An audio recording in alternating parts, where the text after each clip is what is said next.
From Studio 4 in the world headquarters of RT America in our nation's capital, this is the news with Rick Sanchez. And good evening. Pancreatic cancer. Sadly, those words are as close to a death sentence as it gets. But tonight, there may be, for the first time ever, a breakthrough in the treatment of this insidious disease. And we're going to have that for you. That story is coming up in just a little bit. But we're going to begin with what our government is doing to enforce its will on other countries. However, here's the real interesting takeaway here. Other countries are now pushing back. That's right. Belgium, Denmark, Finland, the Netherlands, Norway, Sweden.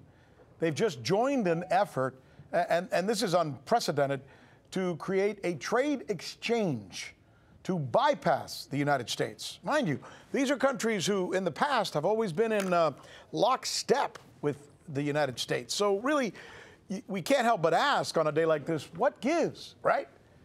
Michele Greenstein, she's going to be joining us to break this down for us, and she's going to be here with that in just a little bit. But wait, there's more.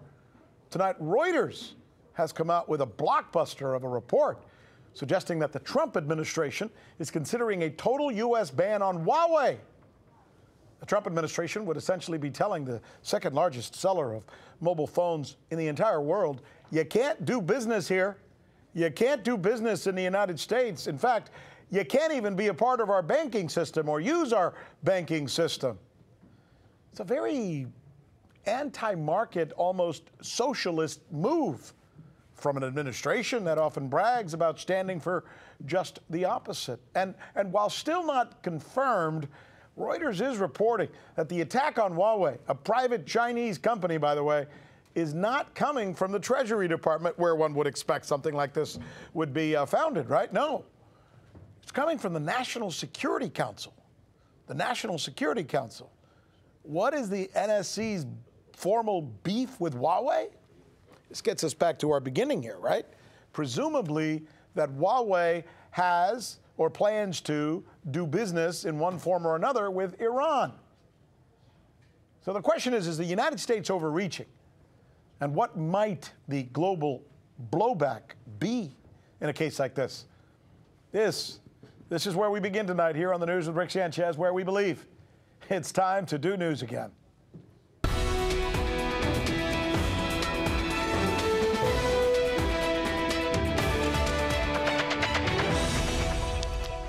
The list. The list of the questions we think you'll be asking tomorrow. Just how much are U.S. allies willing to push back against our economic policies? Mr. Trump goes to London to talk NATO, but is the alliance somehow coming undone? And promising news. Is there finally a treatment for pancreatic cancer? But we begin with blowback, as aforementioned, while the U.S. tries to muscle countries and companies all over the world, including Huawei, into not doing business with Iran. The world seems to be pushing back. Normally, we would hear that our usual adversaries and critics and rivals, China, Russia, Iran itself, and others would be coming up with ways to get around U.S. sanctions. But the pushback is not coming from adversaries and critics or rivals. It's coming from our longtime allies, members of the European Union, who have come up with something that's called INSTEX. Stands for the Instrument in Support of Trade Exchanges. Instrument in Support of Trade Exchanges, INSTEX. In other words, they think countries ought to be able to trade with each other. Novel idea. Joining us now, News with Rick Sanchez, special correspondent Michele Greenstein. I bet we could almost rename this INSTEX thing the Iran workaround plan, right? It's definitely been called stuff along those lines. This facilitates trade between Iran and EU country without sending any money across borders. So like you kind of just alluded to, it's designed to bypass U.S. sanctions. So it's essentially a barter arrangement, and it's not yet operative, but it makes this channel through which transactions can be enabled in the absence of SWIFT, which is the current dominant international payment system. Now, as some background, it was established in January and created as a reaction to the U.S. unilaterally withdrawing from the JCPOA JCPOA. This is a withdrawal that not only reinstated sanctions on Iran, but also created new ones. So Iran, of course, threatened to pull out as well. So these EU signatories said, hey, no, we promise that we will find a way to keep doing business with Iran. And INSTEX is part of that effort to get Iran to remain in the JCPOA. Now, France, Germany, and the UK are to be managing this so-called clearinghouse, and it's also been made available to all other EU member states. Belgium, Denmark, Finland, the Netherlands, Norway, and Sweden have now signed on as of this week. And in a joint statement, they called this move a demonstration that Europeans are efforting to facilitate legitimate trade between Europe and Iran. Now, in terms of an international reaction, we had the Israeli Prime Minister Benjamin Netanyahu calling this act European countries enabling a fanatic terrorist state. And we also had U.S. Vice President Mike Pence later this year saying that it's time for Europe to stop undermining sanctions against, quote, murderous revolutionary machines. But I think what's really important to note here, Rick, is that INSTEX is not actually as revolutionary as it may sound. For one thing, it's yet to enable any transactions, even though it's been operational since June. And also, INSTEX is only regarding what the Trump administration has not sanctioned. So it fails to cover exports of Iranian oil, gas, and petrochemicals. And it also, and this is really significant, does not cover Iranian imports of food or medicine. So we have to remember that sanctions on Iran really hurt ordinary people by and large, right? It's caused prices of imported medicines to soar. In fact, this August, 5 doctors from both Iran and the U.S. wrote this really great editorial in The Lancet showing that sanctions damaged Iran's universal healthcare system. And they say that Iran's now at a high risk of moving towards a severe situation for provision of health services with substantive impacts on mortality and morbidity. So the universal healthcare system has been sharply hit by these sanctions, mainly because it's now impossible to import these very key materials. And even Human Rights Watch, which has been criticized in the past for supporting a U.S. imperialist agenda, said that these U.S. sanctions, quote, pose a serious threat to Iranians' right to health and access to essential medicines. So many are calling INSTEX kind of more smoke and mirrors than an actual change in policy. So yeah, that's interesting. I was going to follow up by asking you just that. If it really doesn't help Iran in terms of being able to sell its oil or being able to feed its people, then who's it helping? I mean, there's definitely a political upside here. It definitely gives the appearance that these EU countries want to restore, quote unquote, normal trade relations with Iran. But they're, of course, still complicit with the Trump administration's economic warfare. In fact, Iranian Foreign Minister Javad Zarif said, quote, for the past 5 months, Europe has been trying to give us credit in return for the sale of Iranian crude oil to make the country stay in the JCPOA. But it has not been able to do even this little job because it is not even allowed by its master. So one does wonder, because, you know, we have to also mention the fact that there's news out there that there are still protests, there is still some turmoil inside Iran. How much of that is manifested by these sanctions and this pressure that's being put on the Iranian economy? Right. I think this goes back to the essential point, which is that sanctions do hurt ordinary people. This, of course, paves the way for unrest. And this current protest movement that we're seeing now in Iran was sparked by this gas hike, right? And according to U.S. law, this is also important. The president is actually authorized to provide financial and political assistance to Iranians so long as they are committed to being against the government. So it's possible that the U.S.'s hands may not be so clean. But I think it's also, and this is my final point, I promise, it's important to note that although you could say that this is blowback, you could also say that the JCPOA and its subsequent withdrawal by the U.S. actually works right in with the agenda that many are saying the U.S. have, which is regime change in Iran. According to the Brookings Institution, which has been called the most prestigious think tank in the world by the New York Times, they said that this is how regime change in Iran would play out. They said, quote, for those who favor regime change or a military attack on Iran, the ideal scenario would be that the U.S. and the international community present a package of positive inducements like the Iran deal.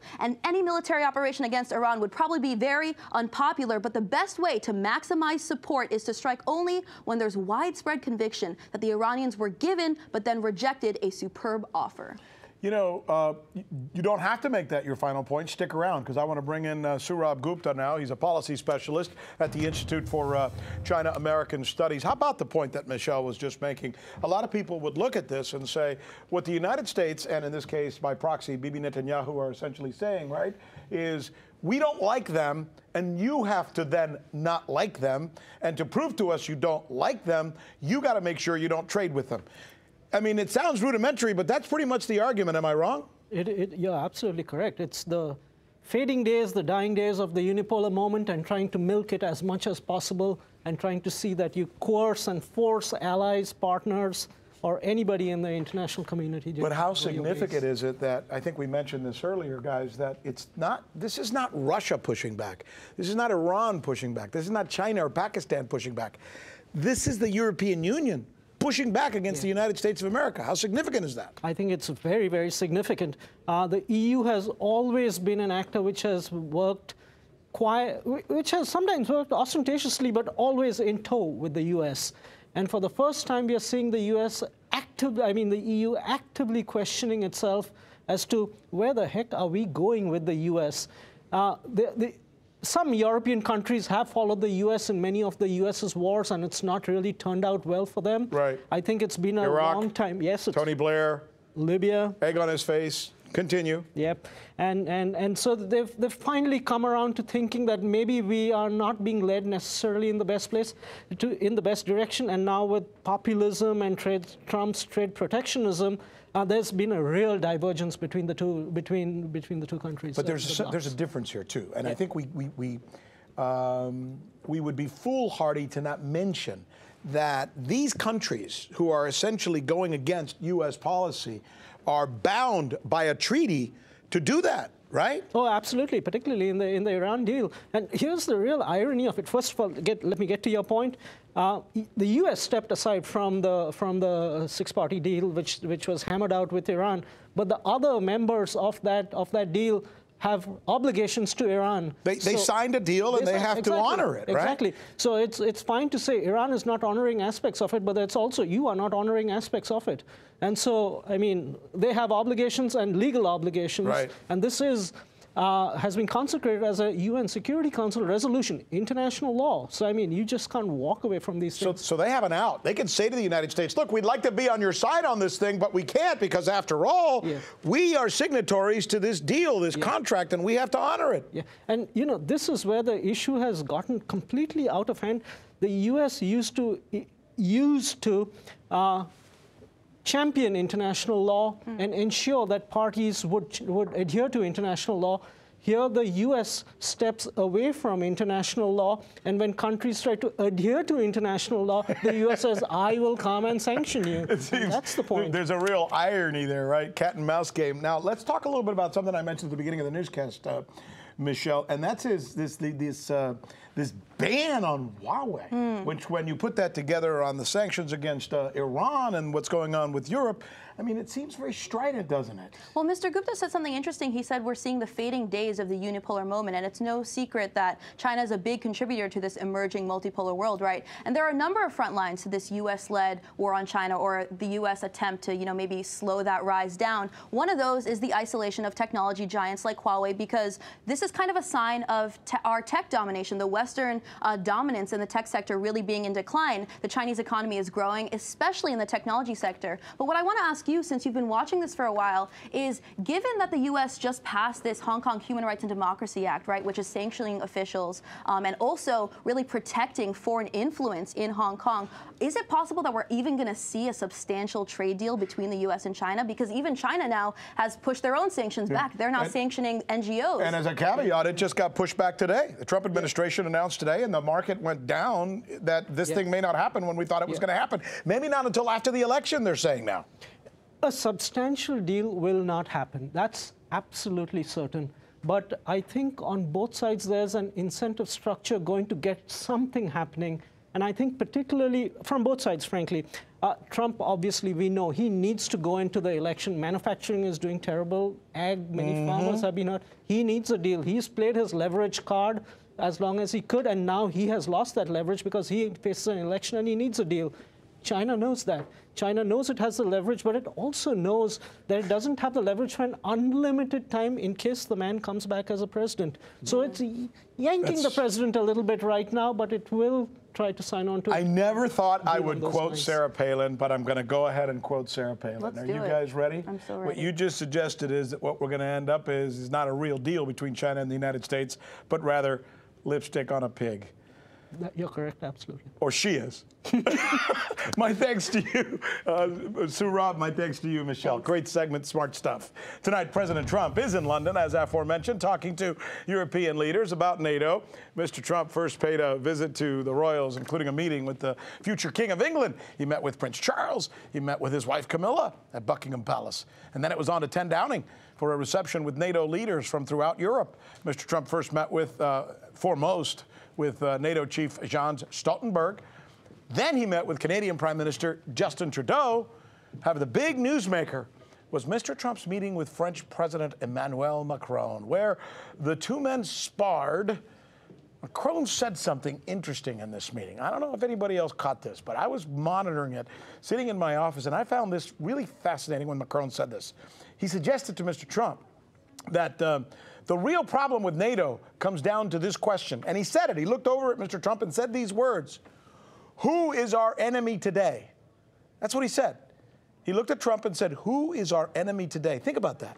The leader of one of NATO's founding countries, France, is questioning publicly for the whole world to see and hear, for what reason does NATO still exist today? Because that's really what he was asking, no? With more on this, let's turn over to RT correspondent Alex Mihailovich. He's been following this story for us. What do you make of that? Did that question or that comment strike you as much as it did me as you were listening to that news conference between these two world leaders, Alex?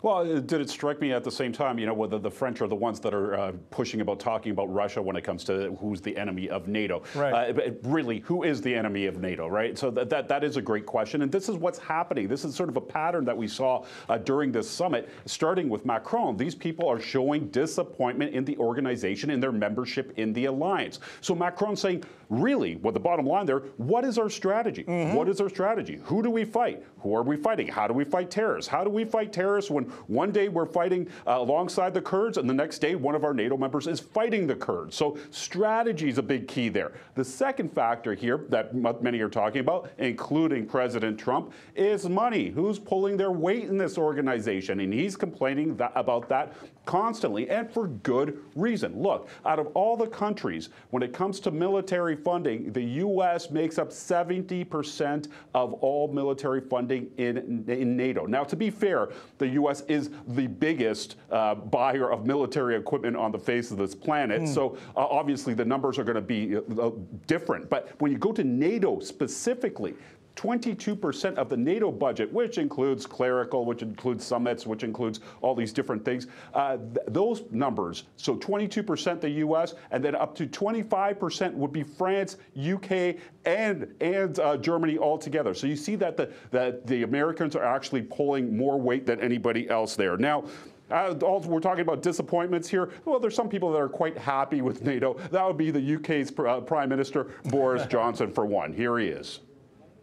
This is one of the most successful alliances in military history. Nothing like it in the last 500 years in terms of the peace that it has delivered. The UK is at the heart of it. We're the second biggest military player in NATO, and it's a great advantage to this country.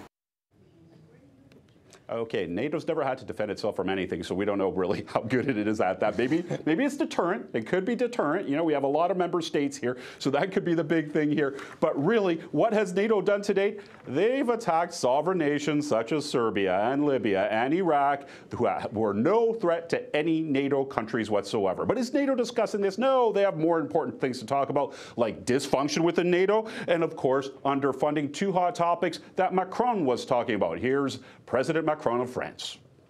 I knew that my statements created some reactions and shake a little bit. A lot of people. I do stand by. And I have to say, when you look at what NATO is and should be, first of all, this is a burden we share. And President Trump just reminded you some figures, and the fact that this is perfectly true, that the US overinvested decades after decades, and it is #1 by far. And I do share the statement. That's why I'm a strong supporter of a stronger European component in NATO, which is exactly what we are doing. So here we see some infighting. We know that there's infighting in NATO, obviously. President Trump was really critical of the French president's harsh words. He even called NATO brain dead at one point. Macron also tried to make it clear that, you know what, NATO does have one thing it needs to do, that's clear up ISIS. But Trump's comments here, he is talking about Europe, France, and ISIS. This is a good one.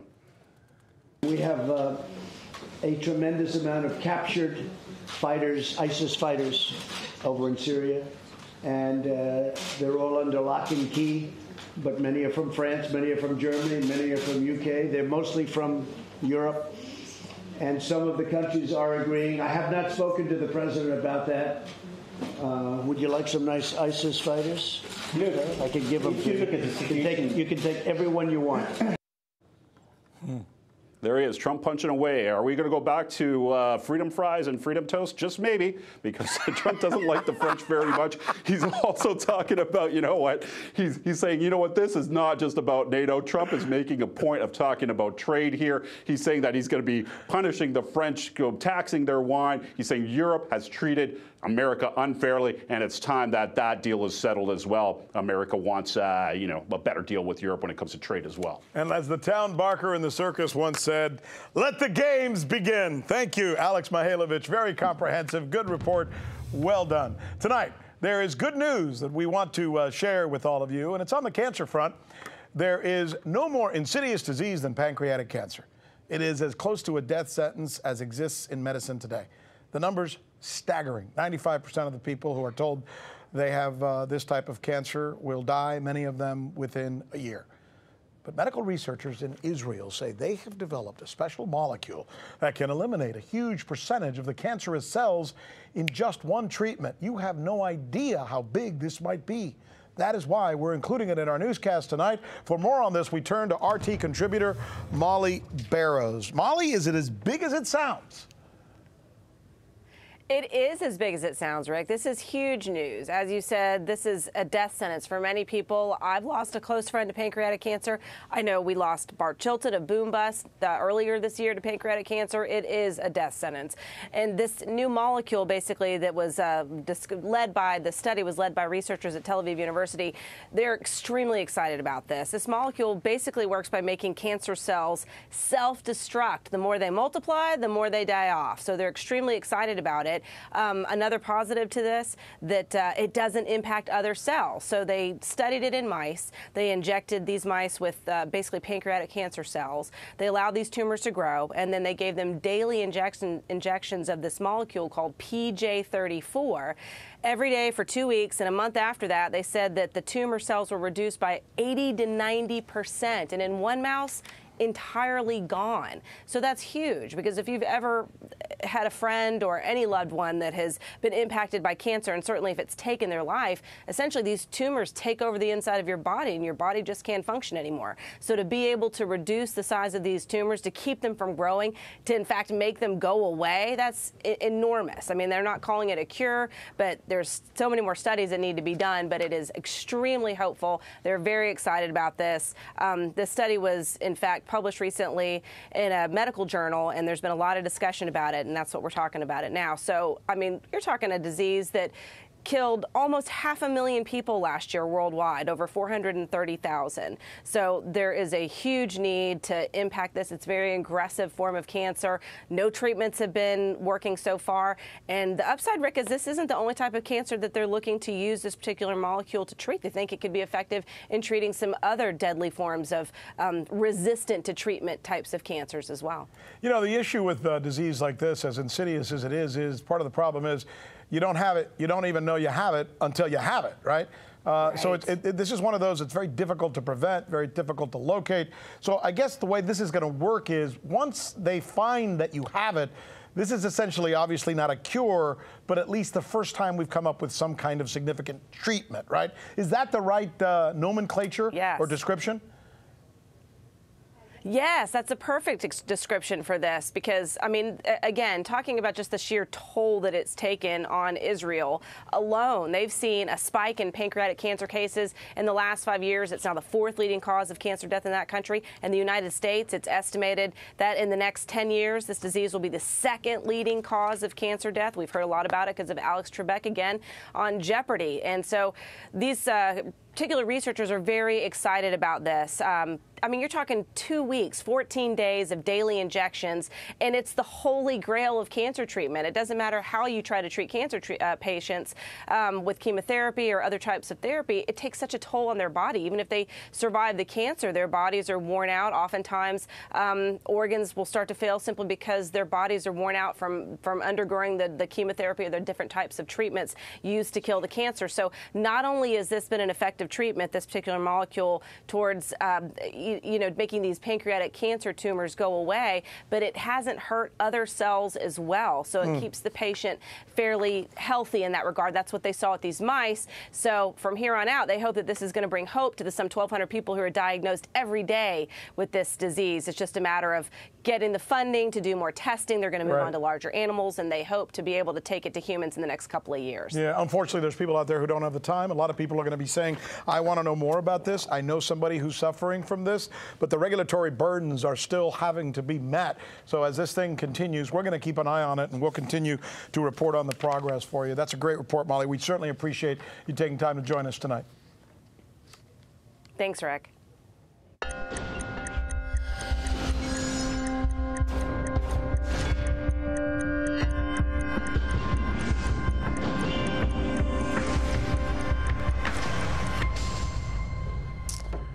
Okay, this is where we get to hear what you think, and here is some of what you thought about our coverage yesterday of NATO. Lots of you chimed in. Tens of thousands, as we like to say. Frank Wagner says NATO is nothing more than a quick reaction force to be used anywhere the president wants it to be used. Fair point. Lars Nystrom says the U.S. needs NATO for economic reasons, and it's prepared to fight wars and trash countries with regime change operations to keep it going.